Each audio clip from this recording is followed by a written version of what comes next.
नमस्कार दोस्तों, मैं गुप्ता सर आप सभी को हमारे YouTube चैनल सब स्प्रेडिंग मैथ में स्वागत है।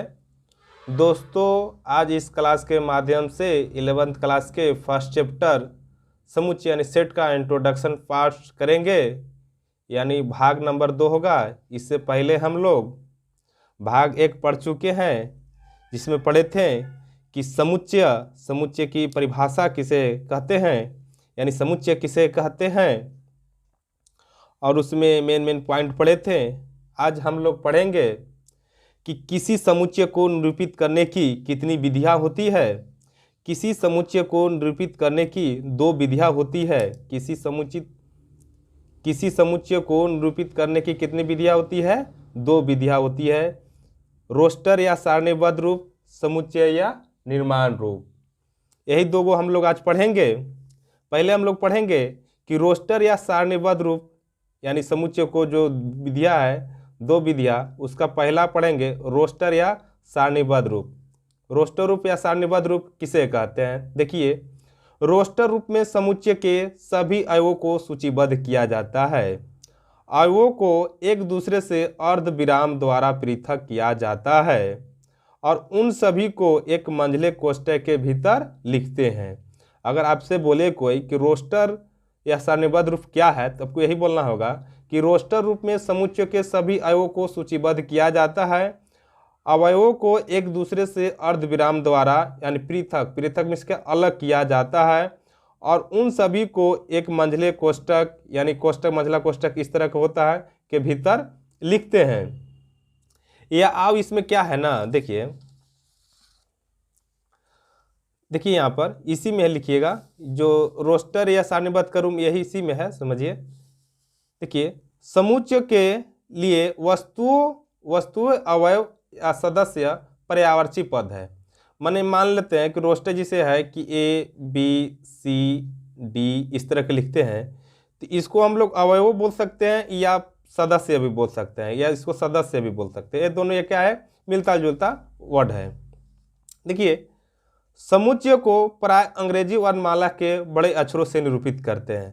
जब हम लोग समुच्चय सेट बनाएंगे यानी समुच्चय बनाएंगे, तो उसका जो बड़े अक्षरों से निरूपित करते हैं, यानी A, B, C, D इस तरह का है, हम लोग बड़े अक्षर लेते हैं। मान लेते हैं कि जैसे में एक सेट हमको देना A, तो इस तरह की इसको हम लोग क्या करेंगे, मान लेते हैं कि यहाँ A, B, C, D, E इस तरह के हम लोग करते हैं। अब इसको यहाँ मंझला कोष्ठक में ब्रैकेट करते हैं। जो हम लोग इसको निरूपित कर रहे हैं, ये हमेशा होना चाहिए कैपिटल लेटर, यानी ABCD का बड़ा अक्षर होना चाहिए। अभी हमेशा जो अंदर वाला होता है यानी अवयव होता है, ये स्मॉल लेटर में लिखाता है, ठीक है। अब यहाँ इसको बोलते हैं अर्धविराम। इसको क्या बोलते हैं? अर्धविराम द्वारा लिखा जाता है। और इसको ऐसे कैसे किया जाता है? मंझले कोष्ठक में अंदर किया जाता है। अच्छा, मान लेते हैं कि B बराबर, इसको हम इस तरह के भी लिख सकते हैं 1 2 3 4 5, इसको इस तरह के लिखते हैं। तो आप समझ में आ गया कि समुच्चय को प्राय अंग्रेजी वर्णमाला के बड़े अक्षरों से निरूपित करते हैं। ये चीज आप लोग इसको नोट्स कर लीजिएगा। देखिए, समुच्चय के अवयवों को अंग्रेजी वर्णमाला के छोटे अक्षरों से निरूपित या प्रदर्शित करते हैं। जैसे में A, B, C, D, F है ना, तो इसको मान लेते हैं हमको लिखना है, तो इसे A, B, C, D हमेशा क्या लिखाएगा? E स्मॉल लेटर में लिखाएगा और E जो होगा हमेशा कैपिटल लेटर में लिखाएगा। तो हम लोग पढ़ लिए ना कि समुच्चय के लिए वस्तुओं अवयव सदस्य पर्यायवाची पद है। समुच्चय को प्राय अंग्रेजी वर्णमाला के बड़े अक्षरों से निरूपित करते हैं। देख लीजिए, समुच्चय के अवयव को अंग्रेजी वर्णमाला के छोटे अक्षरों से प्रदर्शित करते हैं, यानी जो अवयव है इसको एलिमेंट से बोलते हैं। इसको हमेशा छोटे अक्षर में और इसको हमेशा बड़े अक्षर में निरूपित करते हैं। इसको हल्का नोट्स बना लेना है, ये इसी में है, रोस्टर रूप का रूप है, ठीक है। तो रोस्टर रूप क्या बताते हैं, उदाहरण बताते हैं रोस्टर रूप कैसे होता है, कहते हैं। देखिए, बोल रहा है, समझाते हैं। एक तो 9 से कम सभी धन पूर्णांकों का समुच्चय वर्णन रोस्टर रूप में लिखे। क्या बोल रहा है? 9 से कम सभी सम धन पूर्णांक, क्या होना चाहिए? सम धन पूर्णांक। तो बताइए, 9 से कम सम यानी धन पूर्णांक कौन कौन हो सकता है? 2 हो सकता है, 4 हो सकता है, 6 होगा, 8 होगा। 10 तो नहीं होगा। क्यों 10 नहीं होगा? क्योंकि 9 से छोटा बोल रहा है। बस इस तरह के लिख देना है, ये हमेशा इस तरह के अर्धविराम लगा के, और यहाँ पर क्या कर देना है? मंझले कोष्ठक के रूप में ऐसे करके ऐसे लिख देना है। बस ये हो गया। 9 से कम सभी सम धन पूर्णांकों का समुच्चय वर्णन रोस्टर रूप में लिखे। तो क्या करना है, 9 से कम सम धन पूर्णांक आता है 2, 4, 6, 8। अगर यहाँ ऋण बोलता तो यहाँ पर -2 में करके लिख देते, धन बोल दिया तो +वाला लिखा गया। अब तो आप लोगों को बात समझ में आ गया होगा। उसी तरह हम अगला उदाहरण देने वाले हैं। मान लीजिए बोल रहा है कि संख्या 42 को, उदाहरण 2 है, संख्या 42 को विभाजित करने वाली सभी प्राकृतिक संख्याओं का समुच्चय बताइए। बताइए 42 को कौन कौन संख्या जो विभाजित करता है। देखिए तो 1 भी करेगा कि नहीं करेगा, 2 करेगा, 3 करेगा, अच्छा 4 तो नहीं करेगा, 5 भी नहीं करेगा। यानी विभाजित मतलब क्या, किससे, कौन संख्या से कट जाता है। 6 करेगा, 6 7 42 होता है। 7 करेगा, 7 8 नहीं करेगा, 8 नहीं होता, 9 नहीं करेगा, 10 11 14 कर देगा, 21 कर देगा, अब खुद एक 42 करेगा। तो बस 42 को कौन कौन संख्या से यानी कट रहा है, विभाजित मतलब का कि कट रहा है यानी भाग लग रहा है। तो बस इस तरह के लिख के और इसे क्या करना है, मंझला ब्रैकेट लिख देना है। अब ये जो है 1 2 3 वो इस समुच्चय का क्या है, सदस्य या अवयव, इंग्लिश में बोलते हैं एलिमेंट, हिंदी में बोलते हैं अवयव। तो बस इस तरह का लिख देना है। अब बोल रहा है कि अंग्रेजी वर्णमाला के सभी स्वरों का समुच्चय, अंग्रेजी वर्णमाला के सभी स्वरों का समुच्चय। बताइए अंग्रेजी वर्णमाला के स्वर होता है, क्या होता है, 5 गो होता है। क्या होता है, ए, ई, आई, ओ, यू होता है। अब इसको हम लोग क्या कर देंगे, बस इस तरह के लिख देंगे, इस तरह के लिख देंगे, मंझला कोष्ठ दे देंगे, यही हमारा हो गया, रोस्टर रूप हो गया। ऐसे हम लोग जब एक्सरसाइज पढ़ेंगे 1.1 उसमें बहुत अच्छी तरह से पढ़ेंगे, दिया हुआ है रोस्टर रूप, उसमें अच्छी तरह से पढ़ेंगे। अभी हल्का हम समझा रहे हैं कि रोस्टर रूप अब समुच्चय निर्माण रूप बताएंगे। तो यहाँ देखिए उदाहरण दिए, अंग्रेजी वर्णमाला के सभी स्वरों का समुच्चय ए, ई, आई, ओ, यू। ठीक है। अगर आपसे बोल दे कि विषम प्राकृतिक संख्याओं का समुच्चय, बताइए विषम प्राकृतिक संख्या, विषम होना चाहिए, अप्राकृतिक संख्याओं का समुच्चय होना चाहिए, विषम प्राकृतिक संख्याओं का समुच्चय। तो बताइए विषम प्राकृतिक संख्या कौन कौन होता है, विषम प्राकृतिक संख्याओं का समुच्चय क्या होता है ना। तो बताइए विषम प्राकृतिक संख्याओं का समुच्चय क्या होता है, 1 होता है, 3 होता है, 5 होता है, 7 होता है, 9 होता है। मान लीजिए इसी तरह के देखिए विषम प्राकृतिक कोई फिक्स नहीं बोला है, तो जब फिक्स नहीं बोलेगा ना तो हम लोग इतना पर स्टॉप करके फिर यहाँ पर क्या करते हैं, 3 डॉट देते हैं। क्या करते हैं, 3 डॉट देते हैं। अगर किसी का हमको फिक्स नहीं बताया, अगर बोलता ना कि 10 से कम, तब हम लोग ऐसे छोड़ देते हैं इतने पर। अगर बताया नहीं है कि कहाँ तक ही जाएगा तो हम लोग क्या करते हैं, इस तरह के ऐसे लिख के अब इस तरह के 3 को लास्ट में डॉट देते हैं, जो कोई फिक्स नहीं पॉइंट हो। तो इसमें लिख देंगे 1 3 5 7 9, इसी तरह जाता, 11 13 इसी तरह जाता। तो हम लोग इस तरह का, इसका मतलब क्या करेंगे कि 3 को डॉट दे देंगे। 3 को डॉट का मतलब यही होता है कि इसका कोई फिक्स नहीं है। तो इसको नोट्स पर ऐसे करके लिख लीजिए कि अंत के बिंदु जिनकी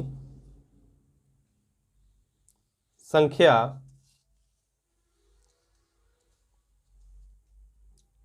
3 होती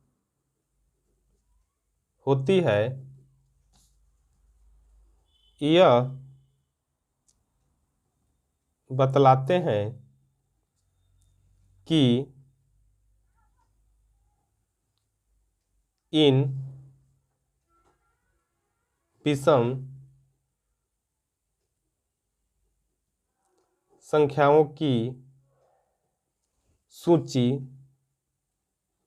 अंतहीन है, माने इसका अंत नहीं हो सकता है। क्या है, अंतहीन है। क्या है, अंतहीन है। देखिए विषम प्राकृतिक संख्याओं का समुच्चय क्या है, जो 1 3 5 7 9 लिख दिए हैं। इसी तरह आगे जाता, अगर कोई फिक्स नहीं बोला है तो हम लोग 3 डॉट दे देंगे।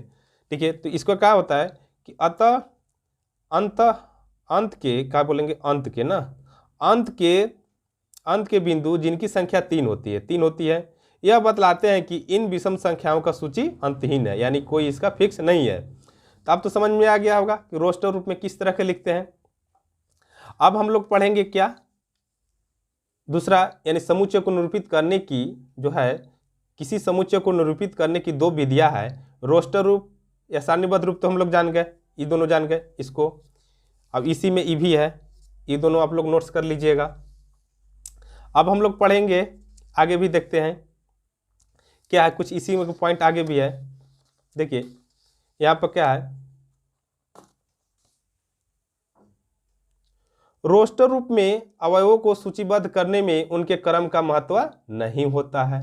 देखिए रोस्टर रूप में अवयवों को सूचीबद्ध करने में उनके क्रम का महत्व नहीं होता है। मान लेते हैं कि एक समुच्चय 1 2 3 4 5 6, अब बोल रहा है जिसे वो कंटिन्यू लिखे है ना, तो कह रहा है कि इस तरह भी नहीं लिखेगा, अगर आप इस तरह भी लिख दीजिएगा 6 4 5 1 2 3, इस तरह की भी लिख दीजिएगा तो आपका ये समुच्चय सही होगा, ये भी सही होगा। यही बोल रहा है कि रोस्टर रूप में अवयवों को सूचीबद्ध करने में उनके क्रम का महत्व नहीं होता है। आप लोग तो समझ में आ गया कि बड़ा छोटा कुछ मिक्स करके लिख सकते हैं। अगर ये भी याद रखिएगा कि इसका अंदर मान ली 6 एक बार लिखा गया तो इसके अंदर आप 6 नहीं लिखाएगा, एक वर्ड हमेशा एक ही बार लिखाता है, आगे हम बताने वाले हैं। देखिए समुच्चय को रोस्टर रूप में लिखते समय किसी अवयव को सामान्यतः दोबारा नहीं लिखते हैं।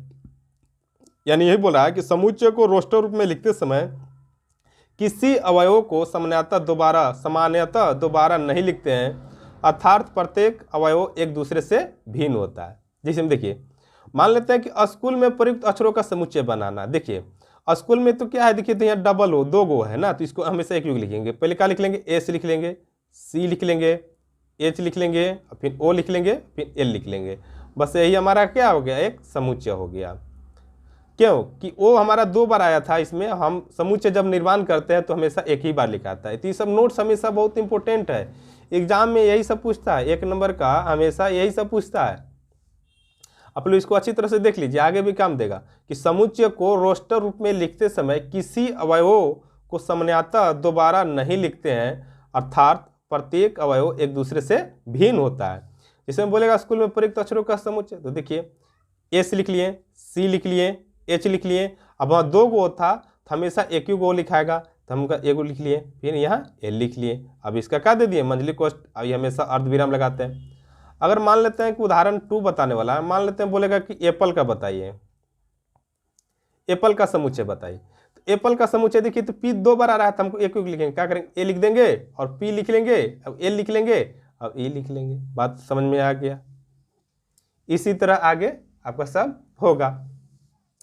तो हम लोग पढ़ गए रोस्टर रूप या सारणीबद्ध रूप। अब हम लोग पढ़ेंगे समुच्चय निर्माण रूप। क्या पढ़ेंगे, समुच्चय निर्माण रूप। देखिए पढ़ेंगे समुच्चय निर्माण रूप। समुच्चय निर्माण रूप देखिए, समुच्चय निर्माण में हल्का से हार्ड है। देखिए क्या है, निर्माण, हम लोग को क्या करना होगा, निर्माण करना होगा। कुछ निर्माण करना में तो जानते हैं ये कुछ हार्ड है, हल्का से हार्ड पड़ेगा, ज़्यादा भी हार्ड नहीं है। समुच्चय निर्माण रूप, हम लोग समुच्चय को निर्माण करेंगे। देखिए किस तरह करते हैं। इसमें क्या रहेगा कि रोस्टर रूप हम लोग पढ़े ना, रोस्टर रूप में क्या करते हैं कि मंझले कोष्ठक में रूप में लिख देते हैं अर्धविराम लगा के। अब उसको रोस्टर रूप में रहेगा, उसको समुच्चय निर्माण रूप में लिखना होगा। देखिए समुच्चय निर्माण रूप में किसी समुच्चय के सभी अवयव में एक सर्वनिष्ठ गुण धर्म होता है जो समुच्चय से बाहर के किसी अवयव में नहीं होता है। क्या होता है, देखिए समुच्चय निर्माण रूप में किसी समुच्चय के सभी अवयव में एक सर्वनिष्ठ गुण धर्म होता है जो समुच्चय से बाहर के किसी अवयव में नहीं होता है। देखिए अब मान लेते हैं कि एक रोस्टर रूप के फॉर्म ही दिया है। अब बोलेगा कि इसको हमको बता दीजिए समुच्चय निर्माण रूप में। क्या इसको बता दीजिए, कहेगा कि समुच्चय निर्माण रूप में लिखे। तो हम ये जो है ना ए ई आई ओ यू, हम क्या कर ले, इस सब को मान लिए एक्स, का मान लिए सभी को मान लेते हैं एक्स, इस तरह लिखना एक्स मान लिए।